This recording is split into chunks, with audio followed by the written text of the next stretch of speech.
Друзья, всем привет! Если зеленка попала на одежду, не спешите ее выкидывать.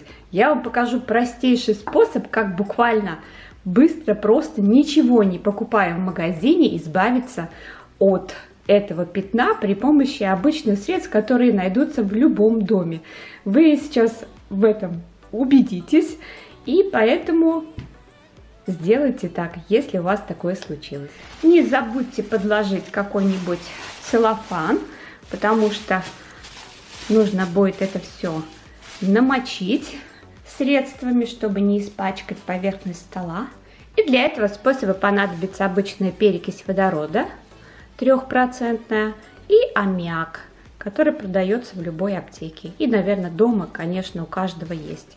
Не забудьте использовать перчатки, и нужно это делать в хорошо проветриваемом помещении. Что делаем в первую очередь? Перчатки, берем перекись водорода и наносим на пятно. Достаточно обильно.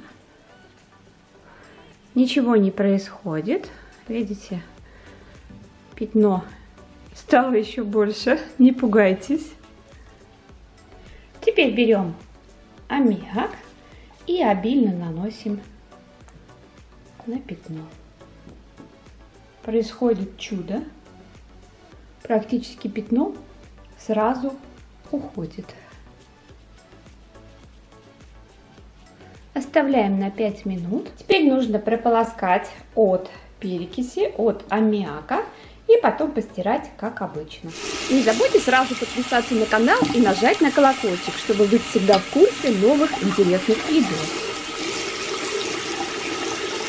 Иногда после стирки пятно появляется, но здесь ничего страшного нет. Наносим аммиак снова, и в этот раз все точно исчезнет, поэтому не пугайтесь. Ну все, друзья, я простирала, от пятен зеленки нет и следа, так что обязательно, если что-то случилось, попробуйте этот метод, он вас выручит на 100%. Друзья, на этом я хочу с вами попрощаться, до следующих встреч, всем пока-пока.